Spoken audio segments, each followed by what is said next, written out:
Hello दोस्तों, एक बार फिर से स्वागत है आपका हमारे चैनल क्षमा स्टडिंग चैनल में। तो आज हम पढ़ने जा रहे हैं इकोनॉमिक्स क्लास 9th का चैप्टर 4 भारत में खाद्य सुरक्षा।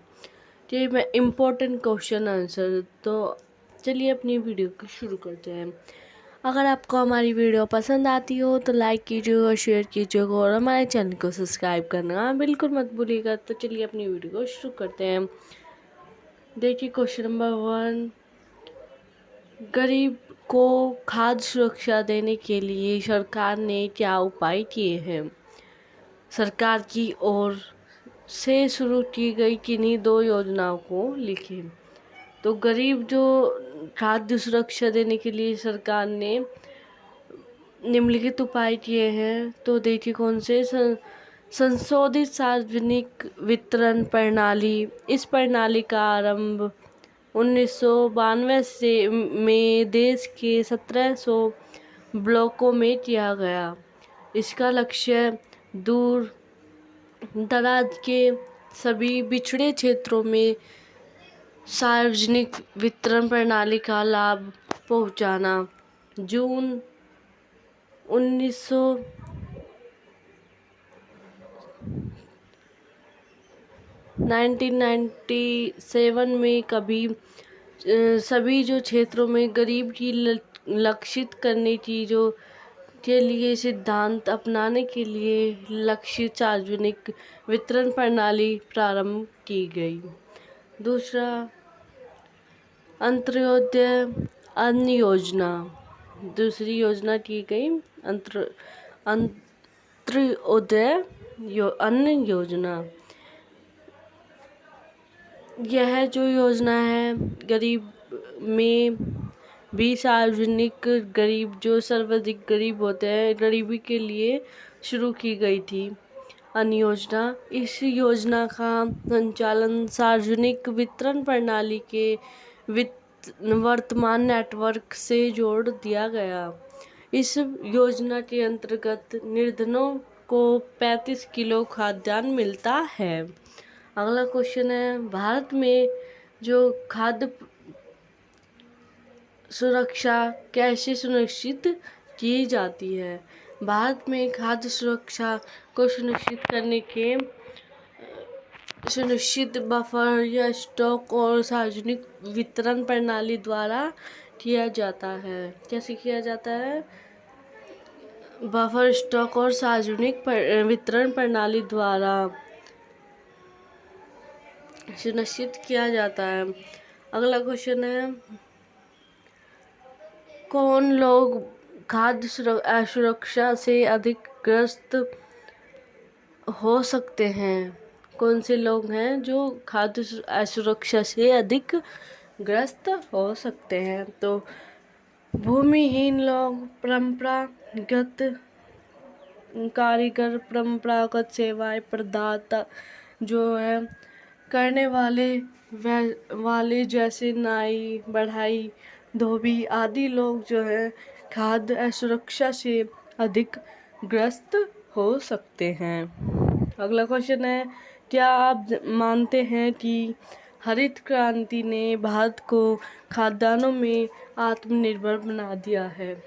तो इसका आंसर है हाँ, हरित क्रांति ने भारत को खाद्यान्नों में आत्मनिर्भर बना दिया है, क्योंकि हरित क्रांति के बाद गेहूं तथा चावल के उत्पादन में इतनी अधिक वृद्धि हुई है कि हमें अब दूसरों देशों से गेहूं खाद्यान्नों का आयात नहीं करना पड़ता। पहले क्या था, जो चावल है और गेहूं है उनकी हमारे देशों में कमी थी तो दूसरे देशों से आयात करना पड़ता था। लेकिन अब जो है इसके इन फसलों के उत्पादन में वृद्धि हुई है तो दूसरे देशों से इसे आयात नहीं करना पड़ता। अगला क्वेश्चन है, आपदा खाद्य आपूर्ति को कैसे प्रभावित करती है? यह और में क्वेश्चन आ जाता है, विपदा में खाद्य सुरक्षा कैसे प्रभावित करती है? तो प्राकृतिक आपदा में खाद्य सुरक्षा निम्नलिखित प्रकार से जो है प्रभावित होती है। जैसे खाद्यान्नों का जो है खाद्यान्नों की कुल उत्पादन कम हो जाता है। प्रभावित क्षेत्र में खाद्यान्न में कमी हो जाती है या कीमतों में वृद्धि हो जाती है।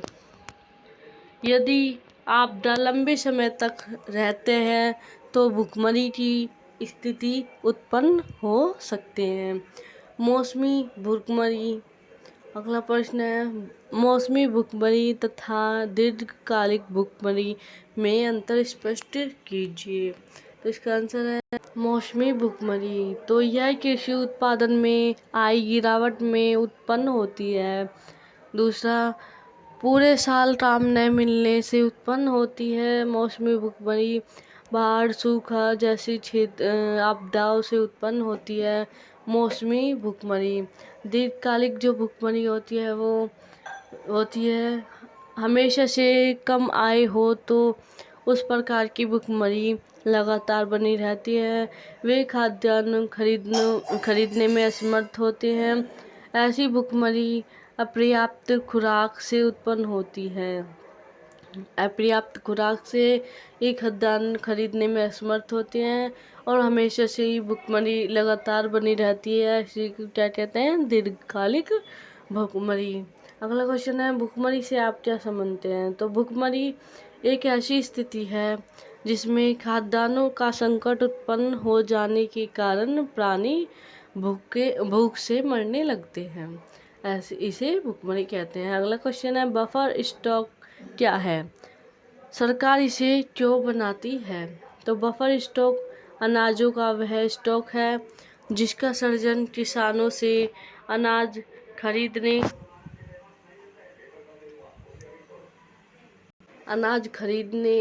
कर करती है। सरकार खाद्य सुरक्षा को सुनिश्चित करने के लिए बफर स्टॉक बनाती है तथा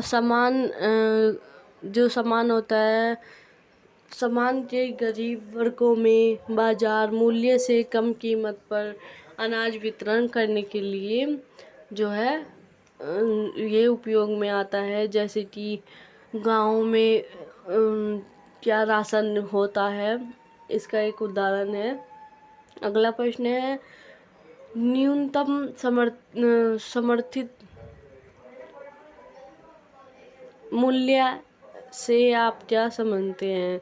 तो सरकार द्वारा जो किसानों को उनकी फसलों के लिए पहले ही से कीमतें घोषित कर दी जाती हैं। कीमतें जो घोषित कर दी जाती हैं, इस घोषित मूल्य को न्यूनतम समर्थित जो है मूल्य कहते हैं।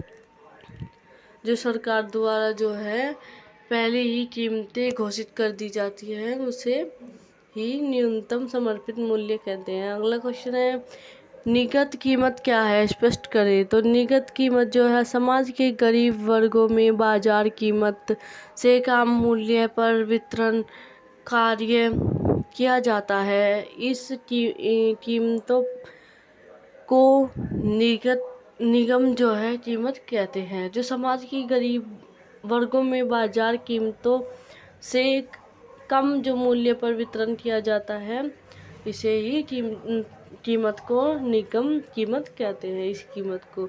अगला प्रश्न है, खाद्य और संबंधित वस्तुओं को उपलब्ध कराने में सरकारी समितियों की भूमिका का वर्णन कीजिए। जो खाद्य और उससे संबंधित वस्तुओं को उपलब्ध कराने में सहकारी समितियों का इनकी भूमिका का वर्णन करना है। तो चलिए, तो खाद्य और संबंधित वस्तुओं को उपलब्ध कराने में सहकारी समितियों की जो भूमिका वो निम्न प्रकार से है। कैसे? सरकारी समितियां निर्धन लोगों को खाद्यान्न की बिक्री के लिए कम कीमत वाली दुकानें जो हैं वो खोलती हैं। दूसरा, समाज के विभिन्न वर्गों के लिए जो है खाद्य सुरक्षा सुनिश्चित कराती है। अगला है, अनाज बैंकों की स्थापना के लिए गैर सरकारी संगठनों के नेटवर्क में सहायता करती है। ये सरकार द्वारा नियंत्रित मूल्य पर खाद्य, दूध और सब्जी जो है उपलब्ध कराती है, जैसे मदर डेयरी तथा सफल आदि जो हैं ये उपलब्ध कराती हैं दूध और सब्जी। अगला क्वेश्चन है, राशन की दुकानों के संचालन में क्या समस्याएं हैं? तो राशन की दुकानों के संचालन में निम्न समस्याएं कौन कौन सी हैं? राशन की जो दुकानें हैं उनको प्रत्येक लेन देन का लेखा जोखा रखना पड़ता है, जो लेन देन होता है उनका लेखा जोखा रखना पड़ता है। राशन की दुकानों पर उपभोक्ता जो होता है उसको हर बात का ख्याल रखना पड़ता है।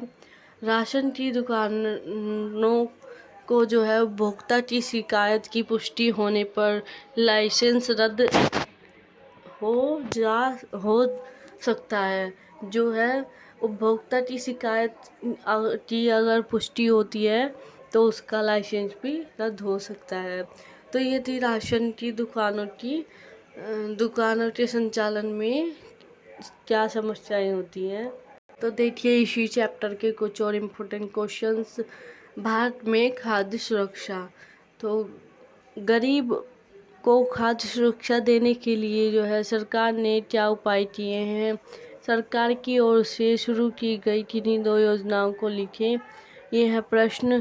तो संशोधित जो है सार्वजनिक वितरण प्रणाली, एक तो पहली ये है, और इस प्रणाली का जो है आरंभ 1992 में देश के 1700 ब्लॉकों में किया गया। इसका लक्ष्य दूर दराज के और सभी पिछड़े क्षेत्रों में सार्वजनिक वितरण प्रणाली को जो है लाभ पहुंचाना।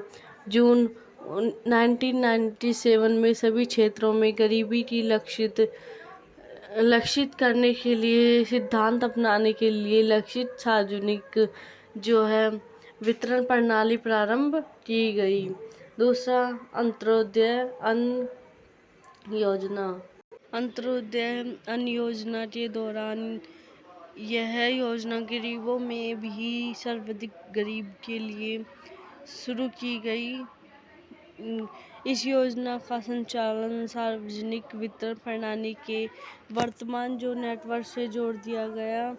इस योजना के अंतर्गत निर्धनों को 35 किलोग्राम खाद्यान्न मिलता है। अगला प्रश्न है, क्या आप मानते हैं कि हरित क्रांति ने भारत को खाद्यान्न में आत्मनिर्भर बना दिया है? कैसे?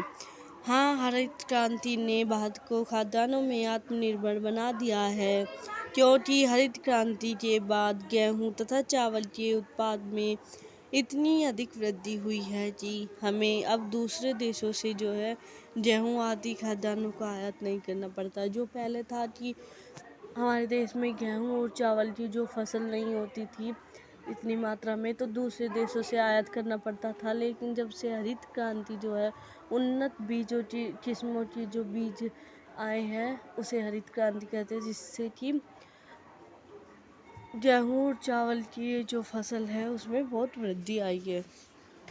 अगला क्वेश्चन है, आपदा खाद्य आपूर्ति को कैसे प्रभावित करती है?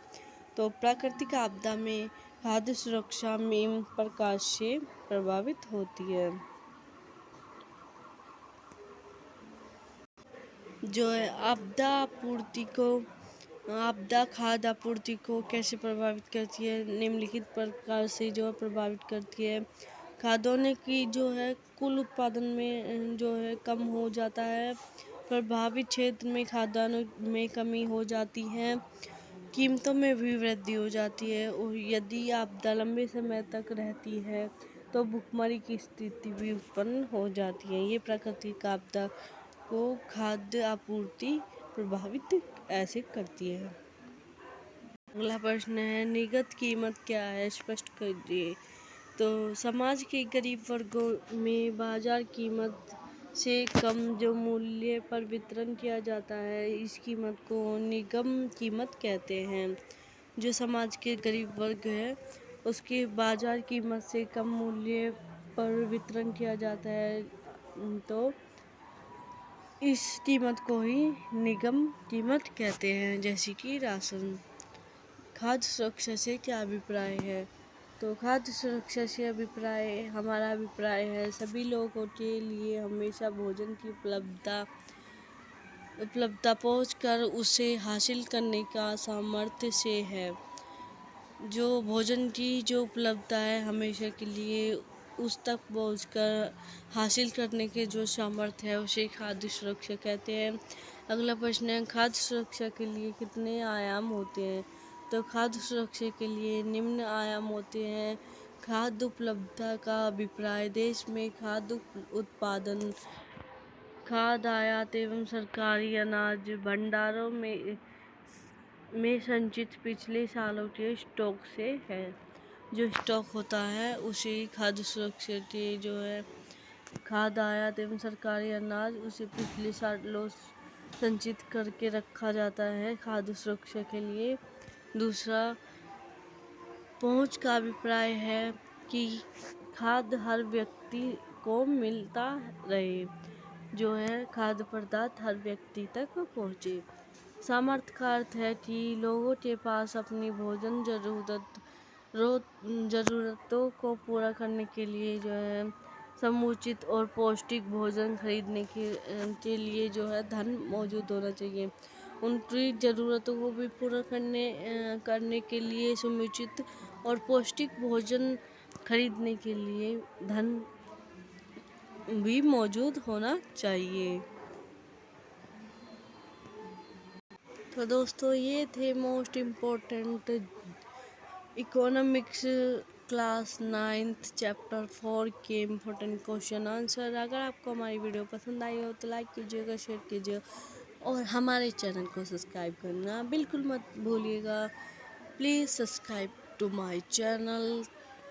तो मिलते हैं अपनी अगली वीडियो में, तब तक के लिए बाय। Thanks for watching.